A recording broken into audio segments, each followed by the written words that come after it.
आइए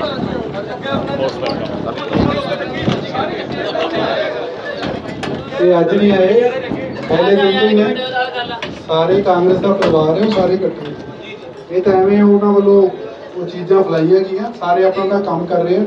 और 23 तरीक को जो रिजल्ट आएगा तो उन्हें पता लग जाएगा कि कांग्रेस कितने बड़े मार्जिन इलेक्शन जित गई।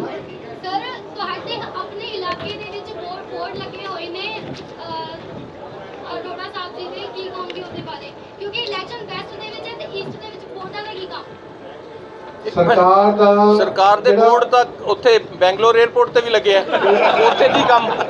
एक इन्होंने युद्ध नशे विरुद्ध जी कंपेन चलाई है, तुसी पूरे पंजाब ਦੀਆਂ प्रिंटिंग प्रेस चेक कर लो, सारे ਦੇ पंफलेट छप रहे हैं, वो सारे डिस्ट्रीब्यूट होंगे। नशा खत्म होया कि नहीं होया, पंजाब ते कर्जा होर चढ़ जाएगा। सो इस करके वोट तो इन्होंने सारे पासे लगाए। Thank you.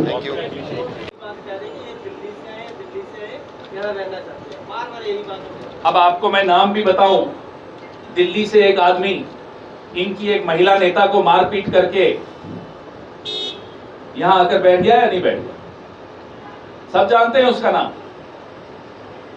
कहां कहां से किस किस राज्य से लाकर यहां लोग बैठाए जा रहे हैं, तो इसका जवाब देना। पहले ये बोलने से थोड़ा ही काम चल जाएगा कि इनके पास मुद्दा, हमारे पास बहुत मुद्दे हैं। पंजाब का एक एक व्यक्ति का, एक एक शख्स का मुद्दा हमारा मुद्दा है, किसान का मुद्दा हमारा मुद्दा है, व्यापारी का मुद्दा हमारा मुद्दा है, बेरोजगार नौजवान का मुद्दा हमारा मुद्दा है, लॉ एंड ऑर्डर का मुद्दा हमारा मुद्दा है। आज नशे की क्या हालत है, ड्रग्स की क्या हालत है, ये मुद्दा नहीं है क्या? और इन मुद्दों पर इनका ध्यान इसलिए नहीं जाता कि ये दिन भर उगाई के काम में लगे हुए हैं, दिल्ली दरबार के आगे झुकने में लगे हुए हैं, दिल्ली वालों के सामने सरेंडर करके बैठे हैं। पूरा हिसाब किताब सबके पास है। ये 100-150 गाड़ियों के काफिले क्यों घूम रहे हैं? ये Z+ सिक्योरिटी किसके पैसे से मिल रही है केजरीवाल? इसका जवाब देना उन मंत्रियों को कहिए। मंत्री तो बेचारा बोलेगा, अभी डरा भी हुआ है, उसको लगता है पता नहीं कौन सा मंत्री हटेगा, बोल दिया भाई इसको बना देंगे। एक आदमी राज्यसभा से में बैठा है, उसको करने दीजिए जो वहां कर रहा है। कहते हैं कि साहब कोई और पार्टी का आएगा तो काम नहीं होगा, तो दिल्ली में जितने आपके MLA उनको कहिए इस्तीफा दे दीजिए। ये क्या लॉजिक हुआ? एक कारण ये था कि हवाई जहाज लेट उड़ा, और दूसरा कारण यहाँ तक हालत खराब है इस स्टेट। मैं अभी रास्ते में देख रहा था और गिन भी रहा था, बड़ी बड़ी होर्डिंग्स मैंने देखी। तो मैंने, हमारे अमन सिंगला जी बैठे, इनसे पूछा कि ये एक होर्डिंग कितने की होगी? बोले 1-1.5 लाख की होगी। मैंने कहा ये पैसा कहां से आ रहा? तो जवाब में हंस दिए, मुस्कुरा दिए। मैं दिल्ली से आ रहा हूं, दिल्ली में जो ठगी की दुकान बंद हुई उसका नुकसान पंजाब को बहुत हुआ। दिल्ली को तो फायदा हुआ कि वो ठगी की दुकान बंद हुई, लेकिन पंजाब पर प्रेशर बढ़ गया, वजन बढ़ गया, बर्डन बढ़ गया। पंजाब में आप लोगों ने, आप लोग मतलब पंजाब के लोगों ने आम आदमी पार्टी या आपकी सरकार चुनी। सरकार का जो मुखिया है सिर्फ नाम भर का मुखिया है। हम तो बचपन से भगत सिंह का नाम पढ़ पढ़ के बड़े हुए, हम सब। पगड़ी का रंग उन्होंने भगत सिंह जी वाला रखा, लेकिन पंजाब की इज्जत, पंजाब का सम्मान दिल्ली दरबार के आगे झुक झुक कर खत्म करने की साजिश। क्या आपको इसलिए चुना था कि आप हुकुम हुजूरी बजाएं दिल्ली की, दिल्ली दरबार की? पंजाब का पैसा केजरीवाल को हेलीकॉप्टर में घुमाने के लिए, हवाई जहाज में घुमाने के लिए, Z सिक्योरिटी दिलवाने के लिए, क्या इसलिए था? पंजाब तो कर्ज के तले दब रहा है, और वो साहब कभी गुजरात घूमने चले जाते हैं पंजाब के हवाई जहाज में, कभी कहीं और घूम रहे होते हैं। पैसा किसका? पंजाब का पैसा। ये बात करते हैं कि वे नशा दूर करेंगे, आधा कैबिनेट इनका दिल्ली का नशे के व्यापार की वजह से जेल में था। सूबे का एक मुखिया बनाया हुआ है आपने, तो उससे कोई बात ही नहीं, सीधा केजरीवाल मंत्री बना देगा। राहुल गांधी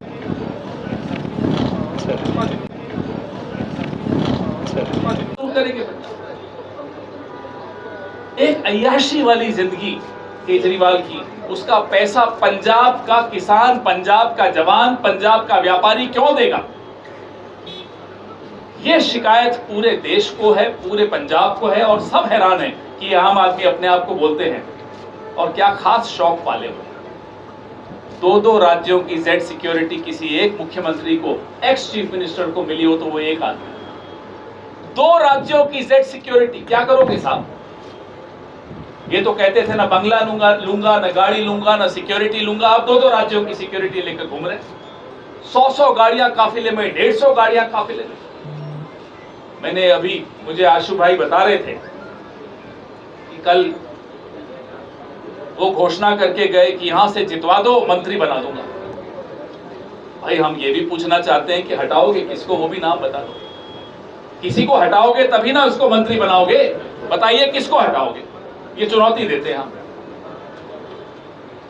फिर कहते हैं कि यहां किसी और पार्टी का एमएलए जीतेगा तो काम नहीं होने दूंगा। ये धमकी देने की बात है। पंजाब क्या धमकी से डरता है?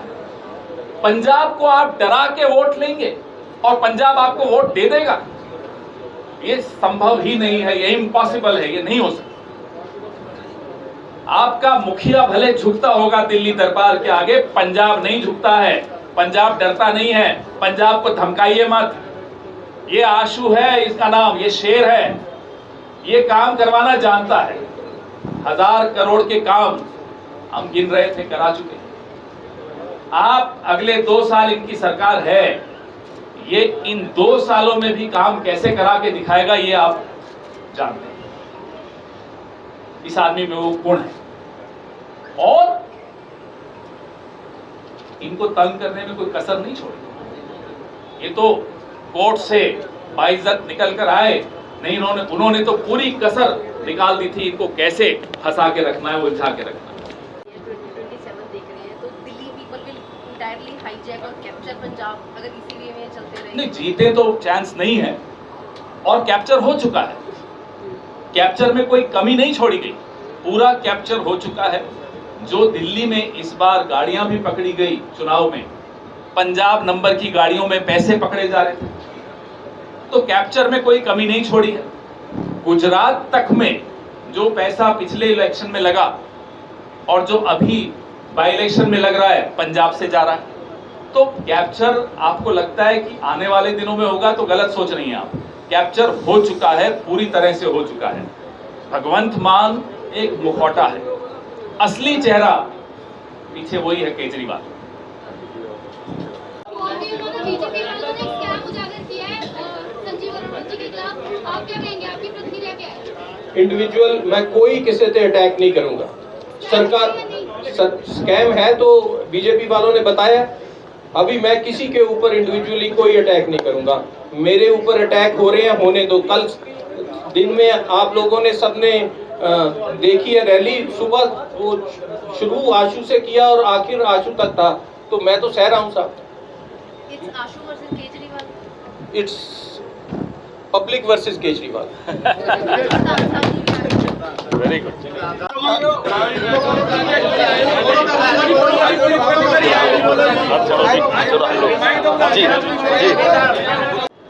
ਉਹਨਾਂ ਤੋਂ अगर वो पार्टी के बड़े लॉयल वलंटियर ने अपने सुप्रीमो ਲਈ दे देना इस्तीफा। ਉਹ साहब मैं तो अज तो 1.5 महीना पहला कहा सीगा भी इस्तीफा दे के इलैक्शन लड़न, मंत्री बनन, इस्तीफा देन, इलैक्शन लड़न। क्यों नहीं देंगे इस्तीफा? हिम्मत दिखानी चाहिए सर। Thank you.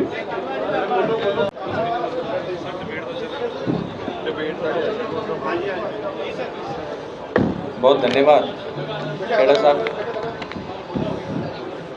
जनरली मैं इंटरेक्ट बहुत कम करता हूँ पत्रकारों से, पर आज खेड़ा साहब ने बोला है, साहब इलेक्शन तो बन चुका, लोगों का मन तो बन चुका, अब घबराहट है जो सामने आ रही है। ये घबराहट ही है कि वो हमारे वर्करों के ऊपर पर्चे दे रहे हैं, हमारे वर्करों को उठा रहे हैं, ले जा रहे हैं। ये घबराहट ही है उनकी, भी खुद ही समन भेजते हैं और बाद में अपना एसएसपी सस्पेंड करते हैं। ये घबराहट है उनकी भी, आज जैसा माहौल बन चुका है उनके हाथ से निकलता जा रहा है। सब लोग जानते हैं यहाँ के मुद्दे क्या हैं, जितने मुद्दे हैं उनकी तरफ से ध्यान हटा के किसी और की तरफ ले जाना चाहते हैं। जो मुद्दे बने भी हैं वो इसी कारण बने हैं कि जो पंजाब वाले हैं वो यहाँ गवर्नेंस नहीं दे रहे, गवर्नेंस बाहर से आ रही है। जिनको पंजाबियों की यहाँ पता ही नहीं तकलीफ़ें क्या है, तो वो उनको दूर कैसे करेंगे। बेसिकली यही चीज़ें हैं। या अगर लॉ एंड ऑर्डर है लोएस्ट लेवल पे है, ड्रग आपके सामने है, अभी 31 मई को हम ख़त्म कर देंगे, सारा पंजाब नशा मुक्त हो जाएगा, ऐसी बात एक इवेंट क्रिएट करते हैं और 1 महीना आपको काम पे लगा के रखते हैं, आपको भी। तो उसके बाद 1 महीने बाद आप भी नहीं पूछते भी ये हुआ क्यों नहीं। उनसे पूछना चाहिए था 1 जून को क्या हुआ। सारे एसएसपी सस्पेंड होने थे, हो गए, नशा ख़त्म हो गया। रोज़ अखबारों में अब बठिंडा में हो गया, रोज़ नशा से लड़के मरते जा रहे हैं, हमारी जवानी ख़त्म हो रही है। क्या ये मुद्दा नहीं है? क्या ये मुद्दा नहीं है भाई? यहाँ के जितने डिपार्टमेंट आज तकरीबन बंद हो चुके हैं, क्या ये मुद्दा नहीं है भी? आज लुधियाना का डीटीओ ऑफिस काम नहीं कर रहा, ये मुद्दा नहीं है भी? 6-6 महीने गाड़ियों की आरसी नहीं मिल रही और जहाँ ड्राइविंग लाइसेंस रिन्यू नहीं हो रही, क्या ये मुद्दा नहीं है? बिजली बोर्ड की पोजीशन क्या है? अगर इलेक्शन है तब भी बिजली नहीं मिल रही, ये मुद्दा नहीं है? तो 19 के बाद क्या होगा? पर हो क्या रहा है भाई? हम पैच लगवा रहे हैं, हम फॉगिंग करवा रहे हैं, हम सफाई करवा रहे हैं। ऐसे मुद्दों के ऊपर से ध्यान हटाना उनका काम है। हमारा बिल्कुल फोकस है अभी पंजाब के हाथ से, पंजाब की जो हुकूमत है वो निकल गई। और हम जो खेड़ा साहब ने बोला है, आज पंजाब की जनता इनकी जो बाहर वालों की गुलामी से आज़ादी चाहती है, और वही इलेक्शन का मेन मुद्दा है। ਤਾਂ ਦੱਸਣੀ ਹੈ ਜੇ ਮੈਨੂੰ ਪਤਾ ਨਾ ਹੋਣ ਸਾਹਿਬ। ਸਮੱਸਿਆਵਾਂ ਦਾ ਤਾਂ ਅੰਬਾਰ ਲੱਗਿਆ ਪਿਆ, ਔਰ ਸਮੱਸਿਆ ਦੀ ਜੜ ਇਹ ਹੈ ਜਿਹੜਾ ਬਾਹਰੋਂ ਆਇਆ ਹੋਇਆ, ਔਰ ਇਹ ਇਲੈਕਸ਼ਨ ਵੀ ਉਹਦੇ ਹੈ। ਸੰਜੀਵਤਾ, ਜਿੱਦਾਂ ਮਾਨ ਸਾਹਿਬ ਬਾਰੇ ਖੇੜਾ ਸਾਹਿਬ ਨੇ ਕਿਹਾ, ਮੈਂ ਸੰਜੀਵਤਾ ਇੱਥੇ ਚਿਹਰਾ ਹੈ, ਪਿੱਛੇ ਏਜੰਡਾ ਕੀ ਹੈ? ਉਹ ਜਦੋਂ 3-3.5 ਸਾਲ ਪਹਿਲਾਂ, 3.5 ਮਹੀਨੇ ਪਹਿਲਾਂ ਕੈਂਡੀਡੇਟ ਅਨਾਉਂਸ ਕਰਿਆ ਸੀ, ਲੋਕ ਉਦੋਂ ਹੀ ਸਮਝ ਗਏ ਸੀ। ਆਸ਼ੂ ਜੀ, ਇੱਕ 19 ਤਰੀਕ ਨੂੰ VOTING ਹੋਣੀ ਹੈ, 20 ਤਰੀਕ ਨੂੰ ਮੰਤਰੀ ਬਣਾਉਣ ਦੀ ਗੱਲ ਕਰ ਰਹੇ ਆ, ਜਦਕਿ ਰਿਜ਼ਲਟ ਤਾਂ 23 ਸਾਹਿਬ ਕੌਣ ਰੋਕਦਾ ਸੀਗਾ? ਫਰਵਰੀ ਤੋਂ ਹੁਣ ਤੱਕ ਕਿਉਂ ਵਿਚਾਰੇ ਨੂੰ ਸੜਕੋ ਸੜਕੀ ਕੀਤਾ ਹੋਇਆ? ਬਣਾ ਦਿੰਦੇ ਨਾ ਮੰਤਰੀ, ਕਿਉਂ ਰੋਕਿਆ ਹੋਇਆ ਉਹਨਾਂ ਨੂੰ? ਹੁਣ ਵੀ ਲੋਕਾਂ ਨੂੰ ਇੱਕ ਹੋਰ ਝੂਠ ਦੇ ਕੇ ਜਾ ਰਹੇ ਆ ਵੀ ਮੈਂ 20 ਨੂੰ ਬਣਾਉਂਗਾ। ਉਦੋਂ ਸੁਣਦੇ ਸੀ ਮੰਤਰੀ ਬਣਾ ਰਿਹਾ, ਸੌਦਾ ਨਹੀਂ ਬਣਿਆ, ਡਿਪਟੀ ਮੁੱਖ ਮੰਤਰੀ ਬਣਾ ਰਿਹਾ। ਹੁਣ ਇਕੱਲੇ ਮੰਤਰੀ ਤੇ ਕਿਉਂ ਆ ਗਏ? ਕੀ ਉਹਦੇ ਅੰਦਰ ਦੀ ਕੰਸੀਡਰੇਸ਼ਨ ਹੈ ਜਿਹੜੀ ਪੂਰੀ ਨਹੀਂ ਹੋ ਰਹੀ? ਤੁਸੀਂ ਹੀ ਸਾਰਿਆਂ ਨੇ ਆਪਣੇ ਚੈਨਲਾਂ ਤੇ ਚਲਾਇਆ, ਸਾਰਿਆਂ ਨੇ ਅਖਬਾਰਾਂ 'ਚ ਲਿਖਿਆ ਵੀ ਹੁਣ ਉਹਨਾਂ ਨੂੰ ਉਪ ਮੁੱਖ ਮੰਤਰੀ ਬਣਾ ਰਹੇ ਆ। ਹੁਣ ਕੱਲ ਵਿਚਾਰਿਆਂ ਨੂੰ ਫਿਰ ਮੰਤਰੀ ਤੇ ਲੈ ਆਏ। पंजाब सूबे के लोग, पूरे देश के लोग जानते हैं कि पंजाब डरता नहीं है, आशू डरता नहीं है, डराओ मत। और मैं आपको ये वादा करके जा रहा हूं कि जो लुधियाना वेस्ट में आज होगा, अच्छों का घमंड टूटेगा। देखिए, लोग थोड़ा बहुत झूठ बर्दाश्त कर लेते हैं अपने नेताओं से, धोखा बर्दाश्त नहीं करते। जो पंजाब के साथ हुआ वो धोखा है,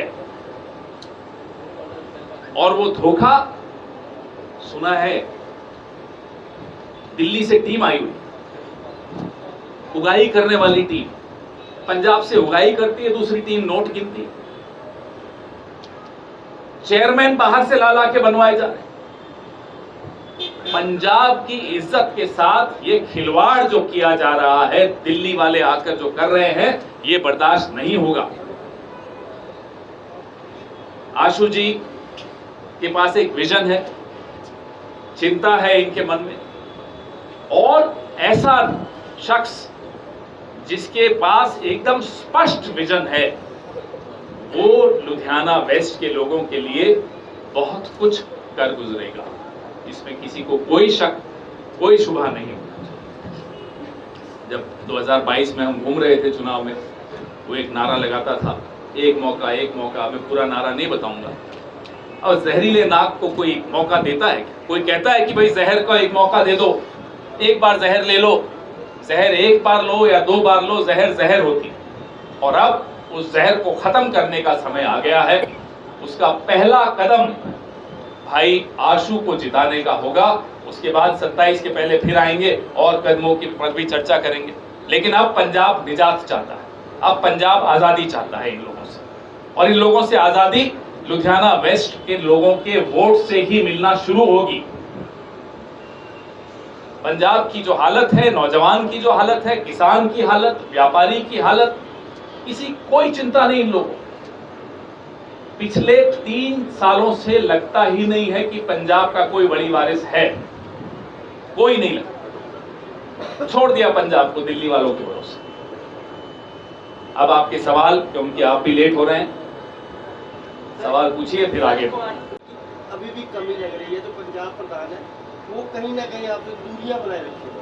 भाई मेरे को मालूम है कि वो उस दिन नॉमिनेशन में आए, मुझे ये भी मालूम है कि आने वाले दिनों में भी आएंगे। अब पार्टी में सब अलग अलग कामों में लगे हुए हैं। मेरा काम तो ये नहीं है जो मैं कर रहा हूँ, लेकिन मेरे को ड्यूटी दी तो आऊंगा ना। तो सबको ड्यूटी दी जाती है। आने वाले दिनों में आपको सब दिखेंगे। सर यही बात एमपी रमेश बैसु ने बोली है कि जो कांग्रेस है उसको वोट मत डालो, उनकी पार्टी में क्लेश है, अगर वोट डालोगे आपके घर में क्लेश पड़ जाएगा। 2 साल पहले कुछ और बोलते थे, 2 साल बाद फिर कुछ और बोलेंगे। उनकी बातों को मत आप सीरियसली लो। Thank you.